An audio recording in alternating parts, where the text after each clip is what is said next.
So it's March, which means it's time for the book release for Brigid's Light, to which I contributed. Let's talk about why spirituality and religion are things that we need to bring into healthcare and why we're not doing that.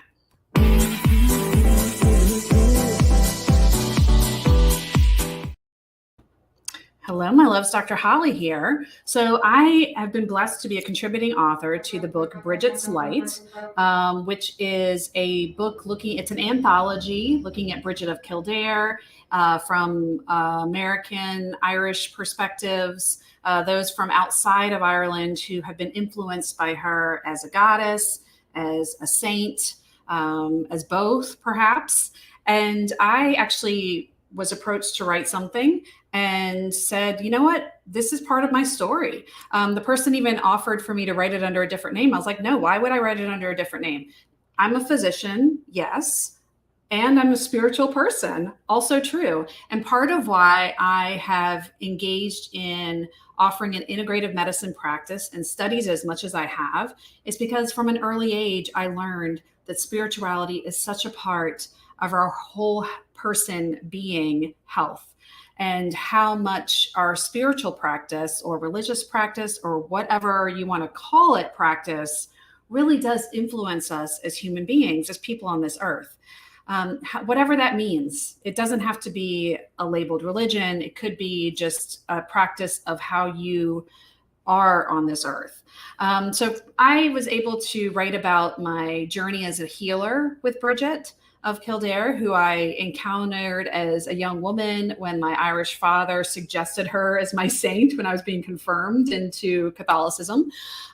Since evolving as a human, I still identify as Catholic and send my kids to Catholic school, though I also identify as pagan and spiritual and kind of hold various beliefs within myself because I am not a big fan of I've never been a fan of labels, to be honest, whatever we're talking about. So I met her through my father as far as in the spiritual sense, and then evolved with her as a mother, in praying, in holding vigil as I was becoming pregnant and having multiple pregnancy losses.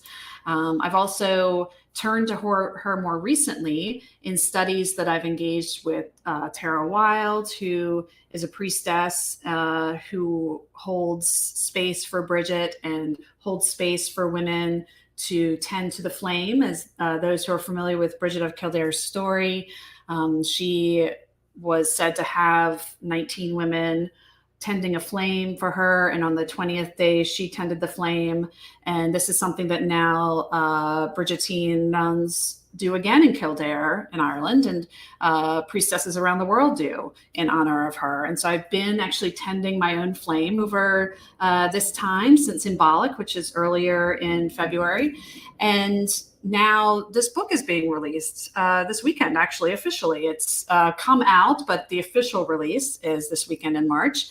And so really kind of holding space for her has reminded me of the value of ritual, which is such an intricate part, such a feminine part of healing that is often forgotten in traditional medicine, whether that be having some type of healing ceremony for yourself before you have surgery. I have a colleague who I adore who's done surgery on me and my children, who I happen to know goes to the church within the hospital every morning to pray before conducting his surgeries. So whether you're doing that as a healer or as someone who's undergoing a treatment, there can be a lot of power in that. Within the whole health world, both within the Veterans Administration and now many other hospital organizations are bringing in things like healing touch that a lot of nurses are learning, and Reiki that providers like myself are doing, allowing for energy healing, taking that a step further, allowing for things like acupuncture and moving energy and things like Tai Chi or Qigong. All of these things have actually been found with studies to be beneficial. Interestingly enough, so this is why bringing up religion and spirituality in health practice is really in the best interest of your patient, or if you are the patient, in the best interest of you. Really, even within my medical school career, I studied at Wake Forest, which is a little more on the traditional religion path, but even there, they were studying prayer back when I was in medical school and the power of prayer. Herbert Benson, who I considered a mentor, who passed away recently, taught us the power of the relaxation response, and he taught it within the realm of meditation, but also a prayer practice.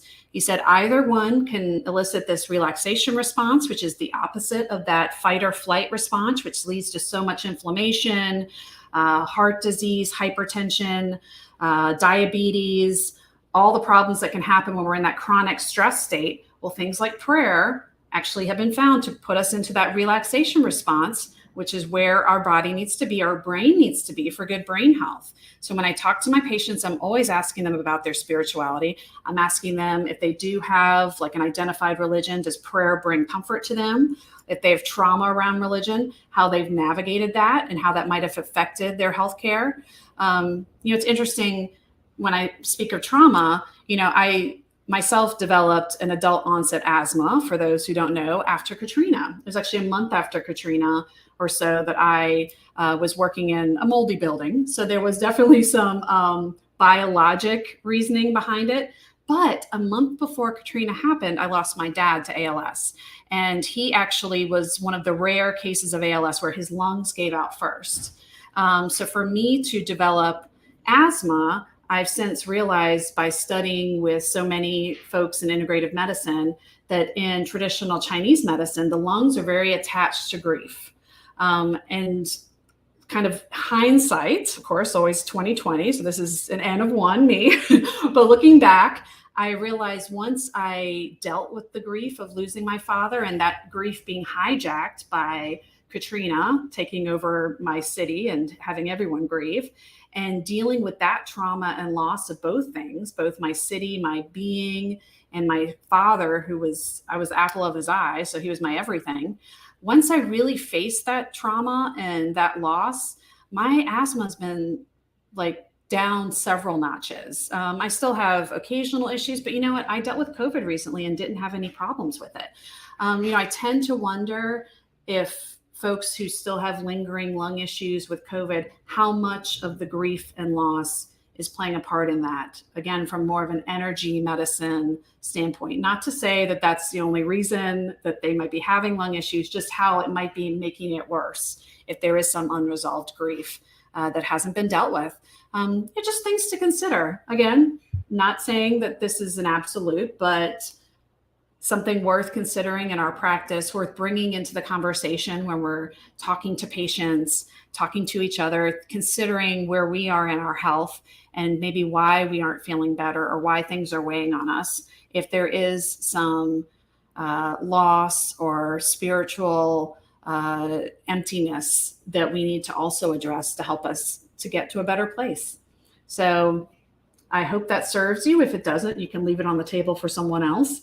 I offer this to you to consider. If you are interested in talking to me more about it or purchasing the book that I contributed to, please look at my website, darawellnessnola.com. You can book a discovery call with me. I'll try to post a link of the book that's available on all local stores and Amazon. It's Brigid's Light is the name of it. And if you're interested, please consider it. All the proceeds to the book go to charities that are given in the spirit of Brigid and in things that she supported. So none of that money is coming to any of the writers. We contributed to this knowing that it would be given to others in Brigid's name, which we all believe in on a spiritual level.